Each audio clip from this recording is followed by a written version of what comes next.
신약 성경 148면 요한복음 4장 34절 한 절의 말씀을 찾으시는 대로 우리가 한 목소리로 함께 합독하여 읽겠습니다. 요한복음 4장 34절 말씀입니다. 예수께서 이르시되 나의 양식은 나를 보내신 이의 뜻을 행하며 그의 일을 온전히 이루는 이것이니라. 아멘. 우리 한 번 더 읽으시겠습니다. 예수께서 이르시되 나의 양식은 나를 보내신 이의 뜻을 행하며 그의 일을 온전히 이루는 이것이니라. 아멘. 우리가 살아감에 있어서 꼭 필요한 것이 있습니다. 그것은 의식주에 해당하는 문제입니다. 이것은 이제 우리가 인류가 생존하는 데 필요한 조건들이기 때문에 반드시 필요한 것이죠. 그래서 이거는 있어도 좋고 없어도 좋은 것이 아니라 반드시 있어야 하는 것들입니다. 그렇기 때문에 성경에도 보면 이 먹을 것과 관련하여 이야기를 많이 합니다. 제가 먹을 것과 관련한 주제로 이야기를 상당히 많이 해오고 있는데 오늘도 그 이야기가 또 들어가야 되죠. 사람의 원죄의 시작이었던 아담과 하와의 이야기도 선악과 이야기로 시작했습니다. 그리고 야곱의 형인 에서가 동생과 함께 장자권을 가지고 이제 문제가 되는 것도 사실은 팥죽 한 그릇 때문에 생긴 문제이지요. 그리고 요셉의 형들이 애굽까지 가서 이제 그 요셉을 다시 상봉하게 되는 장면도 사실은 먹을 것이 없었기 때문에 기근 때문에 곡식을 구하러 애굽까지 내려갔다가 그들을 만나게 되는 것입니다. 우리가 지금 이제 모세 오경을 다 읽었습니다 이미. 그리고 성경 통독을 계속 해오고 있는데 우리가 읽었던 부분에서도 굉장히 상당한 분량이었죠. 출애굽 광야의 일들도 사실은 대부분 마실 것, 먹을 것의 문제와 관련하여 불평하고 원망하는 장면들이 반복되었죠.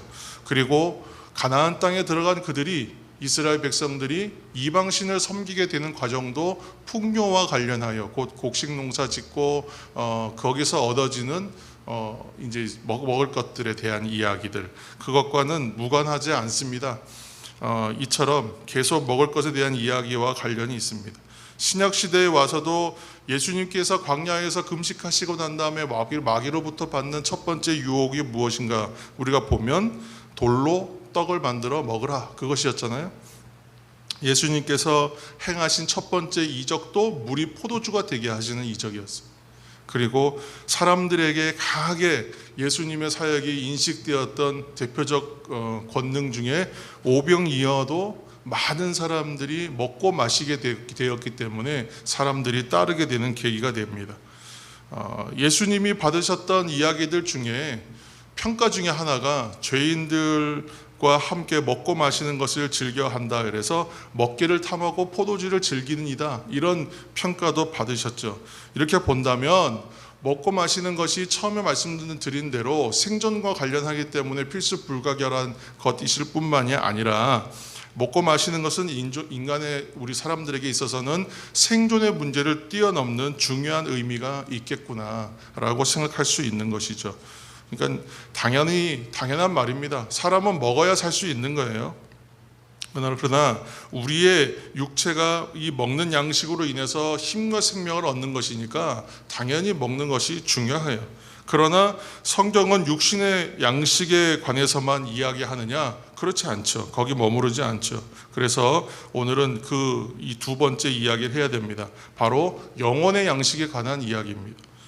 성경에서 육신을 위해서 먹고 마시는 문제는 항상 그 자체로 끝나는 이야기가 아니라 영혼의 양식과 연관하여 이어서 이야기하는 부분이에요. 그래서 이스라엘이 광야에서 먹었던 만나는 무엇 때문입니까? 곧 하나님의 말씀이 얼마나 중요한 것이냐, 그것을 말하는 것이고, 오병이어의 기적도 결국은 예수님께서 이 땅에 오셨다. 그런데 무엇을 오셨냐? 생명의 떡으로 오신 것이다. 이것을 보여주기 위한 대표적 이적입니다. 그러니까 성경은 육신의 양식과 더불어 영의 양식이 있어야만 우리의 몸과 마음이 강건해질 수 있다, 제대로 된 사람됨을 이루어갈 수 있다라고 얘기하는 거예요. 학자들에 따라서는 사람을 영과 육으로 나누기도 하고 어떤 사람은 영과 육과 혼으로 나누기도 합니다. 그러니까 영과 육으로 나누면 잘하고 뭐 영과 육과 혼으로 나누면 잘못하느냐 그런 것이 아니라 편의에 따라서 나누어서 이야기할 수 있습니다. 사람들이 다 알잖아요. 육을 위해서는 먹어야 하고 잘 먹어야 하고 좋은 것을 먹어야 하고 이왕이면 오염되지 않은 좋은 것으로 음식을 먹어야 된다. 또 마음의 양식이라 그래. 마음의 양식을 위해서 책을 읽고 뭐 정서를 함양하기 위한 여러 가지 어떤 것들을 뭐 교양 있는 것들을 쌓는다. 그런 노력을 하잖아요. 그런데 정작 뭐냐면 영을 위해서는 아무것도 행하지 않는다. 영을 위해서는.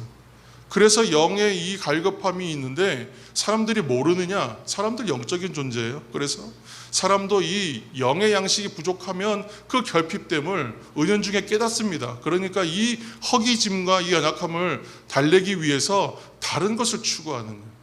정작 필요한 것을 먹지 못하고. 그래서 성경은 우리가 중요하게 생각하는 육의 양식에 비유해서 이야기할 때 영의 양식을 강조합니다. 그것을 가르쳐주고 있어요. 그 영혼의 양식이 그럼 무엇인가? 그것이 바로 말씀입니다. 이게 잘 아는 얘기였잖아요. 그래서 돌을 가지고 떡을 만들어 먹으라 하는 마귀의 시험에 대해서 예수님께서 아주 정답을 주셨어요. 사람이 떡으로만 살 것이 아니요, 그죠? 하나님의 입으로 나오는 모든 말씀으로 살 것이다. 이렇게 딱 부러지게 그냥 정리해 주셨는데 바로 영혼의 양식이 바로 하나님의 말씀이다. 이것은 이제 딱 도식이 딱 그려졌습니다. 이건 공식이 됐어요. 그런데 여기에 덧붙여 한 가지 더 이야기해야 되는 것이 있더라는 거예요. 이 막연한 이야기가 좀 실질적으로 나의 이야기로 다가오게 하시는 은혜가 있는 말씀이 있었어요. 그게 바로 오늘 본문인 요한복음 4장 34절 말씀 안에 기록되어 있습니다. 자, 우리가 두 번이나 읽었지만 한 번 더 이 말씀을 다시 한번 읽으시겠습니다. 요한복음 4장 34절 말씀. 예수께서 이르시되 나의 양식은 나를 보내신 이의 뜻을 행하며 그의 일을 온전히 이루는 이것이니라. 아멘. 이 말씀 안에 지금 풀어놓고 있습니다. 예수님의 말씀하시는 양식은 입으로 먹는 것만이 아니라 하나님의 뜻을 행하며 하나님의 일을 온전히 행하는 그것이 바로 양식이다 라고 얘기하고 있습니다. 하나님의 말씀만이 아니라 자신에게 맡겨진 어떠한 일들이 다 있습니다. 제가 계속해서 사명, 비전, 꿈이라고 말하는 이유는 이것을 알아야만 이것을 할 거 아니에요. 하나님의 뜻이 무엇인지를 알고 하나님께서 나에게 주신 비전이 무엇인지 깨달았을 때에 나의 일이 이루어지기 시작하는 거예요. 지금껏 내가 해왔던 일들과는 다를 수 있어요. 그래서 그 일들을 찾아야 하는 것이죠. 그래서 그 일을 통하여 하나님의 뜻을 이루어드리고 하나님의 뜻을 행하는 것, 하나님의 일을 온전히 이루어내는 것, 그것을 우리는 사명이라고 그냥 뭉뚱그려서 얘기했었는데 오늘 이 이야기를 다시 한번 살펴볼 겁니다. 그래서 우리의 영혼의 양식은 두 가지예요. 하나는 하나님의 말씀, 또 하나는 뭐예요? 하나님이 우리에게 주신 사명. 이게 공식적으로 말씀드리는 거예요. 말씀과 사명이 우리의 영혼을 살리고 또 나의 영혼을 성숙해 하는 양식이 된다는 겁니다. 말씀을 가까이 하지 않는 사람은 영혼에 심각한 문제를 가져옵니다. 말씀이 영혼의 양식이기 때문에 그런 거예요. 마찬가지로 하나님이 주신 사명을 그럼 충실히 감당하지 못하고 감당하지 않는 사람, 이게 뭔지도 모르고 사는 사람은 어떻겠어요? 영혼에 심각한 불균형이 일어날 수밖에 없다는 거예요. 사명도 우리의 양식이기 때문에 그래요. 영혼의 양식입니다. 우리의 영도 먹고 살아야 돼요. 그런데 그것이 없어요. 그러니까 나는 일을 되게 열심히 하고 있거든요. 내가 하나님의 일이라고 생각하고 참 열심히 했는데 그럼에도 불구하고 내 영의 불균형이 있고 만족이 없고 삶이 자꾸 밸런스가 안 맞아요. 나의 인생이 자꾸 왜 이렇게만 가는가 하는 그런 마음만 든단 말이에요. 왜 그런가 살펴보았더니 이것이 하나님의 뜻과 하나님의 비전과 하나님 주신 나에게 주신 일을 통하여 온전히 이루어가는 과정 속에 있어야 되는데 이것을 잘 깨닫지 못하다 보니까 이것이 잘 맞아 떨어질 수가 없는 거예요. 그러니까 그런 문제가 있더라는 거죠. 그러니까 사명도 우리 영혼의 양식이었다. 이것을 우리가 오늘 발견하고 한번 점검하는 시간이 되었으면 좋겠습니다. 일과 은혜의 밸런스, 그리고 사명과 말씀의 밸런스라는 부분은 굉장히 중요한 부분입니다. 그 사람이 어떠한 사람인가 알려면 그 사람이 어떠한 일을 하는 사람인지 보면 알 수 있습니다. 그 사람의 행동과 그 사람의 뒤 흔적을 쫓아가 보면 그 사람이 됨됨이까지 다 알 수 있어요. 그 사람의 아주 좀 자세한 취향까지도 다 알아낼 수 있다고 합니다. 그래서 굳이 가서 당신 뭐 하는 분이십니까? 어떤 일 하시는 분이세요? 물어보지 않아도 사람들이 보면 안다. 감옥에 갇힌 세례 요한이 예수님을 이제 장차 오실 메시아라고 생각했던 그 메시아이실 것이다라고 생각했어요. 믿었어요. 그런데 확신이 들지 않았던 것 같아요. 다시 한번 의심이 드니까 제자들에게 가서 확인을 시킵니다. 가서 그분이 정말 오실 메시아, 그분이 당신이십니까? 확인해 달라고 해요. 그래서 아니면 만약에 그렇지 않다면 우리가 다른 메시아를 기다려야 합니까? 이렇게 확인하는 장면이 나옵니다. 그때 예수님께서 뭐라고 얘기하시냐면 내가 그다, 내가 아니다 라고 이렇게 얘기하지 않으셨어요. 그렇게 얘기하지 않고 말씀 가운데 이렇게 말씀하셨습니다. 누가복음 7장 22절 말씀입니다. 화면을 보시겠습니다. 예수께서 대답하여 이르시되 너희가 가서 보고 들은 것을 요한에게 알리되 맹인이 보며 못 걷는 사람이 걸으며 나병 환자가 깨끗함을 받으며 귀먹은 사람이 들으며 죽은 자가 살아나며 가난한 자에게 복음이 전파된다라고 전해주라. 그러니까 내가 하는 일을 보라는 거예요. 내가 하는 일. 내가 이 땅에 와서 지금 하고 있는 일이 무엇인지 그것을 얘기해 주라. 이처럼 어떤 사람이 그가 해야 할 일이 무엇인지를 알고 그 일을 하고 있는가를 봐야 된다는 거예요. 여러분, 어떤 비전을 가지고 살고 있는, 그것이 바로 그 사람의 사람됨을 보여준다는 거예요. 얼마나 좋은 말들을 하고 얼마나 선한 일들을 하고 세상에 기여하는가 중요한 겁니다. 그러나 그것만으로 증명할 수 없는 것들이 있다는 거예요. 그 사람의 사람됨과 이 땅에서의 사람됨을 이루어가는 것은 그가 하고 있는 일이 무엇인가? 그것이 하나님의 일에 합당하며 하나님께서 나에게 주신 사명과 맞아떨어졌는가? 그것이 하나님이 주신 내 비전의 길을 방향성 안에서 좌로나 우로나 치우침 없이 가고 있는가? 물론 이 거리와 이 완성도와 이 일을 얼마나 잘하고 있는가의 문제는 나중의 문제. 그거는 평가의 문제. 하나님께서 평가하실 거예요. 잘했다 못했다. 우리의 대답은 정해져 있고요. 그죠? 그렇습니까? 제가 잘했습니까? 이런 게 아니죠. 그러면 어떻게 해야 돼요? 저는 무익한 종입니다. 우리 고백은 정해져 있는 겁니다. 이렇게 하는 것으로 다 오늘 합의하시는 걸로 하고 하나님의 길을 우리가 잘 가고 있는가? 그것을 생각해야 된다는 거예요. 우리 주변을 보시면 코로나로 인한 문제를 포함하여 코로나 이전에도 문제는 많았습니다. 그렇죠? 그런데 코로나로 그냥 다 몰았어요. 이제는 코로나 때문이에요. 지금 잘 안 되는 건 힘든 문제는 좋은 핑계가 있으니까. 그래서 1년 반 가까이 이상 되는 기간 동안에 이 고생을 우리가 같이 하고 온 나라가 온 세상이 다 이 일로 힘들어하면서 삶의 자리에서 자연스럽게 이것을 핑계 삼아 그냥 무너져 내리신 분들이 너무 많아요. 이걸로 그냥 다 그냥 핑계를 만들어도 될 만큼 힘든 일인 것도 사실입니다. 그러나 삶의 여러 가지 문제와 시련으로 인해서 소망이 없다고 하여 내 삶의 자리에 머물러 있는 것은 결코 하나님의 뜻이 아니었죠. 하나님이 우리에게 주시는 각자의 계획과 뜻에 합당한 일도 전혀 아니었죠. 실망하고 낙심하고 머물러 있는 것은 내가 이 땅에 온 이유도 아니었을 거라는 거예요. 그럼에도 불구하고 그 자리에 그냥 머물러 있어요. 적당한 핑계를 대면서 코로나 때문입니다.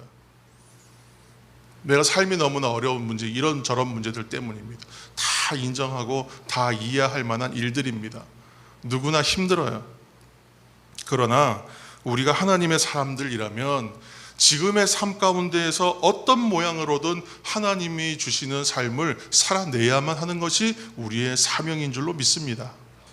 그러한 은혜가 다시 한번 하나님 나에게 회복시켜 주셔서 주의 길 걸어가게 하시고 주의 사명자로 살게 하여 주옵소서. 이 기도가 가장 솔직하고 우리에게 필요한 기도일 수 있습니다.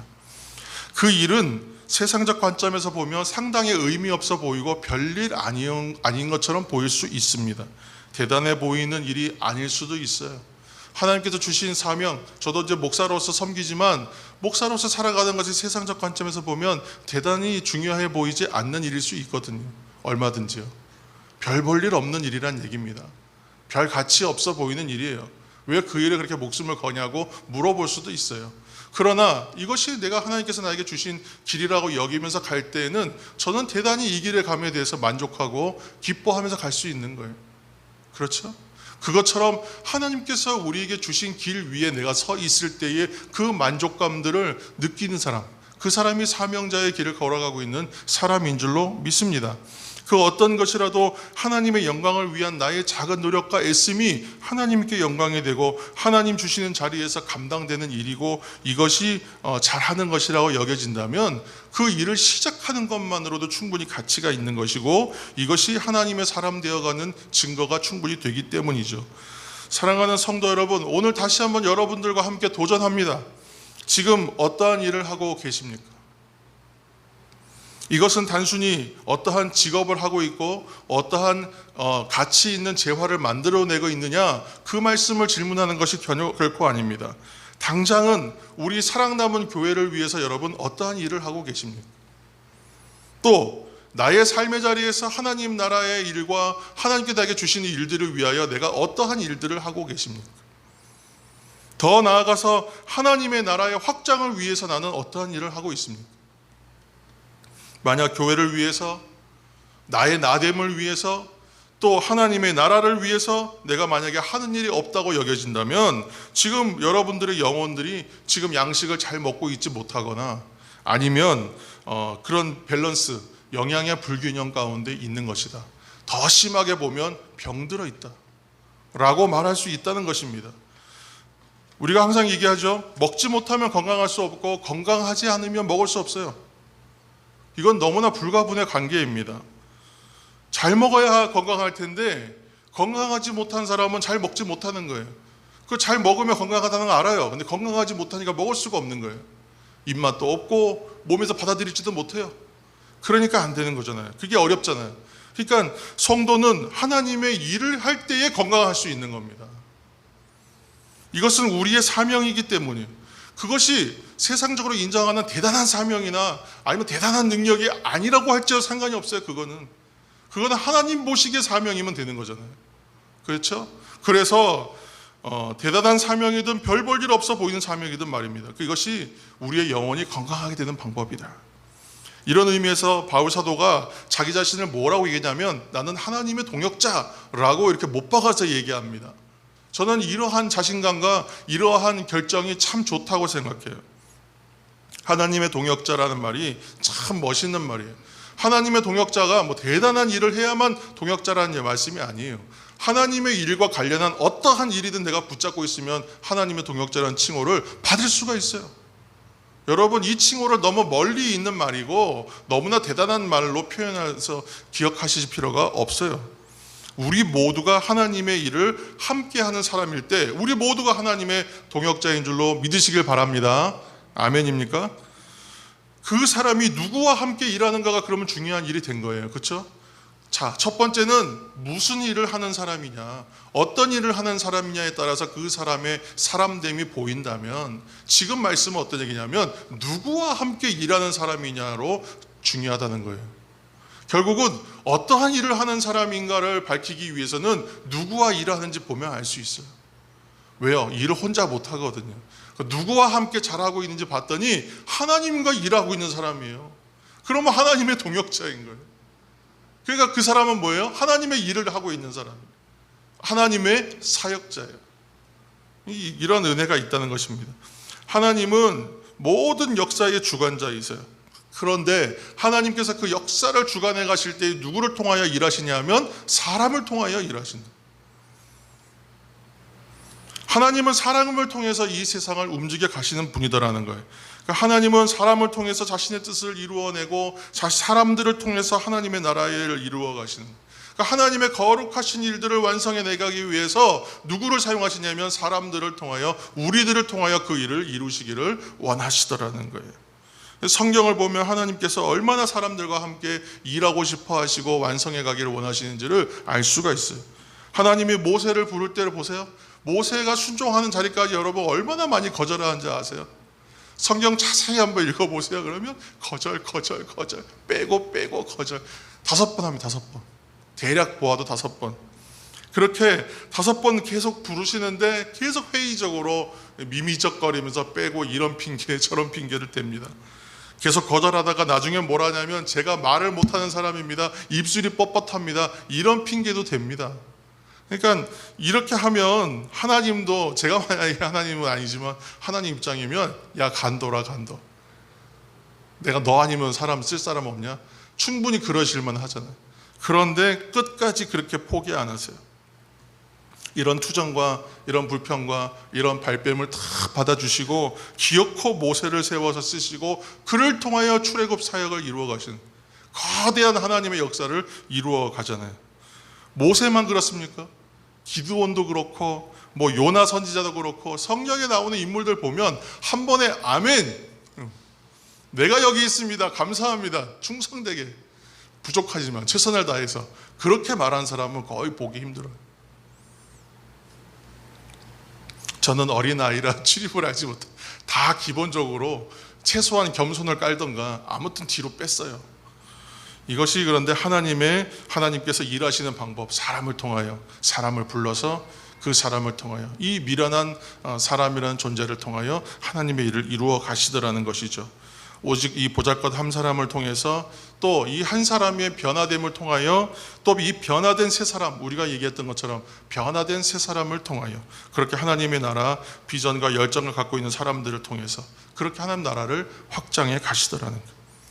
그리고 그 일을 이루기 위하여 저와 여러분들을, 그리고 지금 온라인 예배로 드리는 성도들 여러분들을 부르고 계시는 것입니다.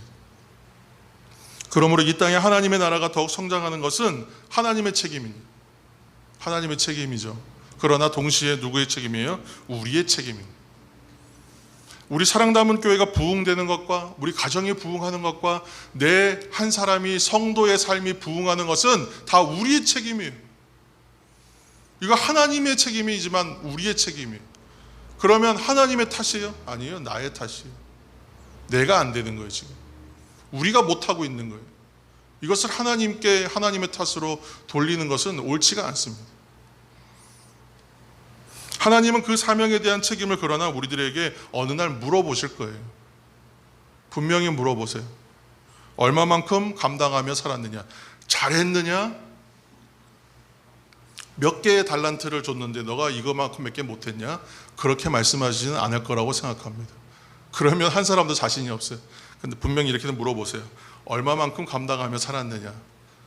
분명히 물어보실 거예요.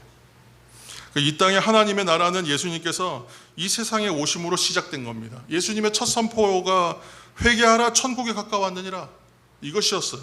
이 땅에 하나님 나라를 이루시는 것이 예수님의 사명이었어요. 그래서 예수님께서 이 사명을 위해서 십자가 위에서 다 이루었다, 그 말씀하실 때까지 하신 거예요. 그리고 예수님께서 시작하신 하나님의 나라를 우리가 이제 사명으로 받아 확장하고 넓혀나가고 성장시켜야 되는 거예요. 이것이 우리의 사명입니다. 이런 생각들 많이 했어요. 효율성이라는 부분에서 예수님께서 승천하시지 않고 좀 더 계셨다면, 부활하신 상태로 다니시면서 그 다시 살아나신 것을 증거하고 보여주셨다면 얼마나 효율적이었을까? 아니면 공생애의 3년 반 정도 기간을 좀 다른 구성에서 하셨다면 좀 더 효율적이지 않았을까? 그런 좀 자유로운 상상을 해본 적이 있습니다. 그렇지 않아요? 그런데 예수님께서 제자들에게 다 자신의 부활하신 것을 증명하라고, 증거하라고 말하기보다 예수님께서 직접 다니시면서 한 1년 정도만 더 그렇게 했으면 더 공고하고 확실하게 증명되고 증거되지 않았겠느냐 하는 거예요. 왜 그런데 제자들에게 이 일을 맡기셨는가? 요한복음 14장 12절 말씀에 우리가 함께 읽겠습니다. 요한복음 14장 12절, 내가 진실로 진실로 너희에게 이르노니,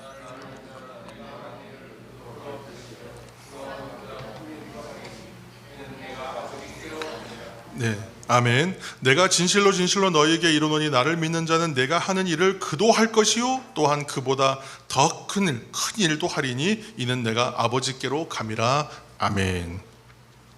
예수님이 아버지께로 가시는 것은 예수님이 하신 일을 이제는 제자들이 우리들이 해야 한다라는 원칙이 있었던 거예요.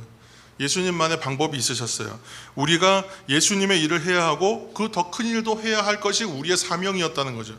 그래서 우리가 예수님을 나의 구주로 믿는다면 주님께서 이 땅에서 하신 일을 계속해서 감당해야 하는 이유가 여기 있었던 거예요.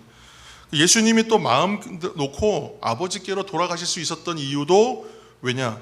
예수님께는 제자들이 있었기 때문에. 왜냐하면 하나님의 원칙은 사람을 통하여 일하시는 것이 원칙이셨기 때문이에요. 그래서 예수님의 일을 계속 감당해야 될 우리들을 믿고 예수님께서 하늘로 올라가신 겁니다. 그리고 약속대로 누구를 보내주시냐면 성령을 보내주시는. 우리가 지금 오늘 하는 얘기가 처음 듣는 이야기들이 아니실 겁니다. 지금까지 계속 해왔던 이야기가 이것과 다 연관한 이야기들을 설명으로 미리 다 만들어 놓은 이야기를 위에 우리가 쌓아가고 있는 것입니다. 예수님께서 그래서 그 약속대로 성령을 보내주셔서 우리가 해야 할 그 일에 대하여 깨닫게 하시고 알게 하시고 감당할 만한 능력도 주시고 그것을 할 수 있는 힘도 주시는 거예요. 십자가에서 죽으셔서 인류를 구원하시는 것까지의 이 일들이 예수님의 사명이셨고 그 구원의 선포는 누구의 능력, 누구의 권한이냐면 우리가 해야 되는 일이었다는 거예요. 그렇게 나눠져 있었던 거예요. 그래서 우리가 오늘날 하나님 나라의 시작은 예수님이 이루어 주시는 것이요 하나님 나라의 확장과 완성은 우리들의 사명이에요. 누구를 통하여 이루어지냐면 나 한 사람을 통하여 이루어져요. 그게 어디 있냐면 작게는 나 한 사람이 온전하게 되어가는 것, 나의 나 되어가는 일이 하나님 나라의 확장이고 완성이에요. 여러분 대단한 일이 아니라니까요. 이게 너무나 어렵습니까? 내가 나 하나를 컨트롤 못하는데 뭘 할 수 있겠어요? 그렇게 생각하면 너무 어려워지는 거죠. 그러나 내가 나 되는 것, 내가 온전하여지는 것, 하나님의 것 되어가고 소유되어 가기 위하여 힘쓰고 애쓰는 모든 과정이 하나님 나라의 완성, 또 하나님 나라의 확장이라는 거예요. 내가 지금 나가서 어떤 대단한 재화를 만들어내고 어떤 성과를 만들어내고 업적을 쌓아야 되는 것이 아니라니까요. 그렇게 쓰임 받을 수도 있어요. 그러나 바울이 얘기하잖아요. 나의 다 된 것이 다 하나님의 은혜라고. 그 안에서 발견한 거예요. 그 안에서. 그래서 기독교 신앙이라는 것이 단지 천국 가는 티켓 얻는 신앙이 결코 아닌 거예요. 그 거짓말이에요. 환상이에요. 그것으로 만족하면서 끝나지 않습니다. 하나님께서 우리를 향한 기대와 소원이 반드시 있으세요. 그것은 이 땅에 하나님의 뜻이 온전히 이루어지는 하나님 나라를 확장해가고 완성해가라. 그것이 바로 하나님의 뜻이는. 우리의 사명은 한마디로 그래서 하나님의 나라를 세워가는 것인 줄로 믿으시길 바랍니다. 얼마 전에 그 화재를 진압하다가 순직하신 그 김동식 소방령 이야기를 잘 아실 것입니다. 이러한 미담들, 이러한 이야기들은 너무나 많이 있습니다. 안타까울 지경으로 너무 많아요. 왜 그때마다 꼭 사고가 난 다음에 사후 약방문처럼 안전 어떤 수칙들이 정해져야 되고 개정돼야 되고 보완돼야 되는가? 물론 어떤 일들이 완전할 수 없기 때문에 그렇지만 여전히 열악한 환경에서 일하고 있다는 것을 알 수 있더라고요. 안타까운 거예요. 그렇게 자신의 일을 천직으로 생각하고 자신의 일을 성직으로 여기는 사람들은 죽어요. 자신의 목숨을 잃기까지 해요. 너무나 많은 사람이 안타까워 하잖아요. 이분도 이천 그 쿠팡 물류센터 화재 현장에 인명구조 때문에 들어갔다가 건물 지하 2층에 고립돼 가지고 돌아가신. 자신이 살려고 하면 살 수 있는 기회도 있었을 거예요. 자신이 주어진 일들을 사명으로 여기고 성직으로 여기는 사람은 크리스찬이 아니라도 이 땅 가운데 있어요. 그 일을 위해 자신의 목숨을 버리는 사람들도 있습니다. 많아요. 나라와 민족을 위해서 목숨을 바친 순국열사들이 너무 많아요. 우리나라에도. 그렇다면 성도로서 사명을 가진 사람은 어떻게 살아야 되겠느냐? 그 앞에서 부끄럽지 않아요. 그 앞에서 나의 나됨을 이루어가는 것이 결코 쉽지 않아요. 그래서 성령을 보내셔서 우리가 그 안에서 온전히 세워져 가고 지어져 가고 완성되어 가는 일들을 위하여 성령을 보내주시는 거예요. 뭐 대단한 일을 이루라고 성령을 보내주셨을까? 그 일이 너무 어렵기 때문에, 쉽지 않기 때문에. 그러므로 오늘날 목회자를 가리켜서 성직자라고 얘기하는데 목사만이 성직입니까? 목사는 성직이라는 말 앞에서 너무나 부끄러운 사람들이지만 이것은 목사만의 이야기가 아니에요. 우리가 지금 하고 있는 모든 일이 하나님의 성직인 줄로 믿으시길 바랍니다. 교회 공동체의 지체가 되는 것도 성직입니다. 그래서 우리가 교회에서 하는 모든 봉사와 수고가 바로 성직입니다. 거룩한 일이에요. 그것이 하나님의 교회를 온전히 세워가는 일이기 때문에 다 그런 거예요. 아침에 누군가 일찍 오고, 아침에 누가 일찍 오기 전에 미리 전날 와서 이 복도와 이것을 누군가가 다 쓸고 청소하는 거 여러분 알고 계시죠? 금요일 날 와서 청소할 수도 있고 토요일 날 와서 할 수도 있습니다. 항상 섬기는 분들이 있어요. 누가 말하지 않아도 섬기는 거예요. 그 일들이 여러분 하나님의 나라 일을 이루어가는 일이라고 생각하십니까? 저는 그렇다고 생각해요.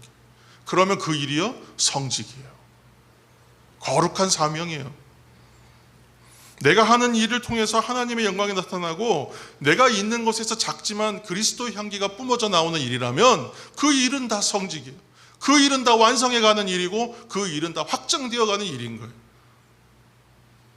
꼭 목숨을 다 바쳐서 순교하고 순직해야만 사명이란 얘기가 아니라 그렇게 보이지 않는 자리에서 한 가지 작은 것 하나로도 얼마든지 하나님의 영광을 위하여 일할 수 있다. 그래서 이 세상에서 걸어다니는 하나님의 나라가 되는 거예요, 우리가. 그래서 그 사람의 사람됨, 그 사람의 일함, 그 사람의 섬김, 그 사람의 삶의 흔적을 쫓아가면요, 거기에 하나님 나라가 펼쳐져 있어요. 너무 아름답잖아요, 그것이. 그걸 아는 사람들은 그걸 보면요, 너무 아름다워요. 그것으로 힘을 얻어요. 그것으로 힐링을 얻어요, 힐링. 좋은 향기가 나야만 힐링이 아니더라고요. 기억하시기 바랍니다. 우리는 단지 먹고 살기 위해서 사는 사람들이 결코 아니에요. 우리는 하나님 나라를 위해 사는 사람들인 줄로 믿으시길 바랍니다. 우리는 단지 천국 가려고 교회 가는 사람 아닌 줄로 여러분 믿으시길 바랍니다. 이 땅에 하나님의 나라를 이루어야 되는 사람들이에요. 이 땅에 소망이 없고 희망이 없고 즐거움이 없고 기쁨이 없고 만족이 없고 감사가 없는 사람들을 향해서 무엇이 진정한 의미요 가치인지를 보여주는 사람들이 돼야 돼요. 우리가 잘 살아내면 이 사람들이 우리의 살아가는 삶의 흔적과 사람됨을 보면서 거기서 하나님의 나라의 확장과 완성을 바라보게 된다니까요. 내가 예수 그리스도 믿으세요. 예수 천당 무신지옥 외치지 않아도 됩니다. 외치면 더 좋겠지만 좋은 방법으로. 지금도 그래서 하나님은 우리를 보시면서 큰 기대와 소망을 갖고 계세요. 여러분 느껴지십니까? 오늘도 주님께서 우리를 향하여 큰 기대와 소망을 갖고 계신다. 여러분 아멘이십니까? 하나님 분명히 우리에게 힘과 능력 주셔서 그 일을 분명히 감당하게 하실 줄로 믿으시기 바랍니다. 우리의 사명이 바로 하나님의 희망이기 때문입니다. 우리 시인 박노해 씨의 사람만이 희망이다 나오는 시가 한 편 있죠. 사람만이 희망이다. 한번 읽어보실까요? 앞에 화면 보시면서 사람만이 희망이다. 희망찬 사람은 그 자신이 희망이다. 길 찾는 사람은 그 자신이 샛길이다. 참 좋은 사람은 그 자신이 이미 좋은 세상이다. 사람 속에 들어있다. 사람에서 시작된다. 다시 사람만이 희망이다. 저는 이 말 끝에 아멘 하고 싶어요. 그래서 하나님도 이와 같은 말씀 분명히 우리를 향해서 지금 하고 계시다. 하나님이 여러분 한 사람 한 사람 통해서 하시는 말씀이 지금 막 들리는 것 같으실 것 같아. 너만이 희망이다. 네 속에 다 들어있다. 너로부터 시작된다. 다시 너만이 나의 희망이다. 그렇게 말씀하고 계시는 거예요.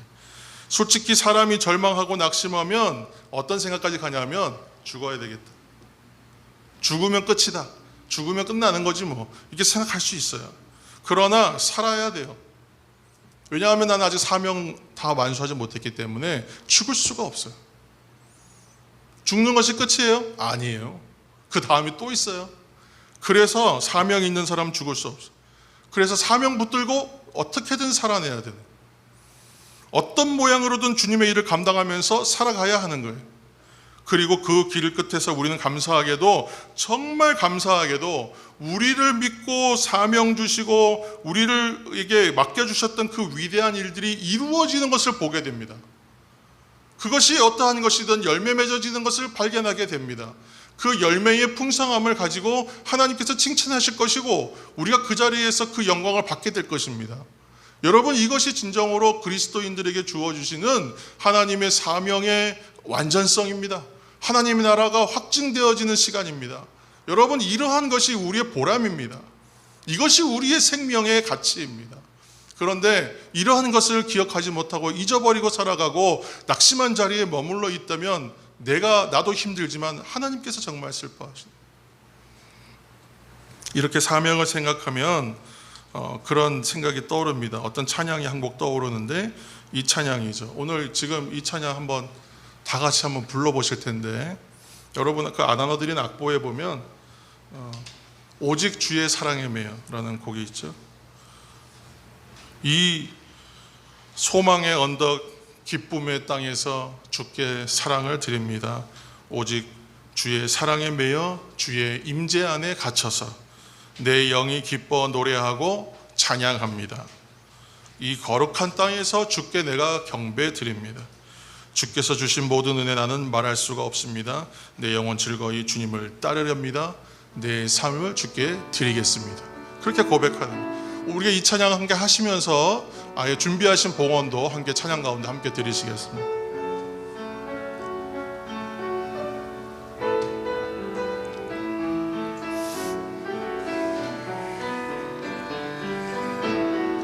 오직 주의 사랑에 매여, 오직 주의 사랑에 매여 내 영 기뻐 노래합니다.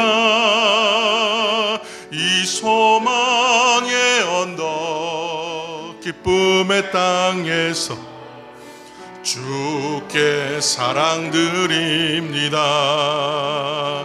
오직 주의 임재 안에 갇혀 내 영 기뻐 찬양합니다. 이 소망의 언덕 거룩한 땅에서 주께 경배드립니다. 주께서 주신 모든 은혜, 주께서 주신 모든 은혜 나는 말할 수 없네. 내 영혼 즐거이 주 따르렵니다.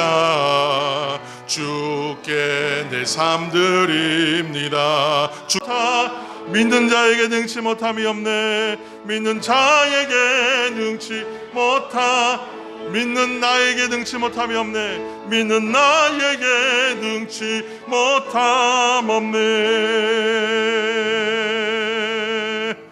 이제는 우리 주 예수 그리스도의 은혜와 아버지 하나님의 무한하신 사랑하심과 성령 하나님의 충만하심과 내주하심이 우리의 영혼을 강건케 하시는 말씀을 붙잡고 주시는 사명으로 확인하여 사명으로 살아내므로 기쁨과 감사를 회복하기를 소망하는 우리 사랑 담은 모든 성도들 위에와 그 가정과 삶의 자리 위에, 그리고 이 조국 대한민국과 이 민족 위에 이제로부터 영원까지 함께 하옵시기를 간절히 축원하옵나이다. 아멘.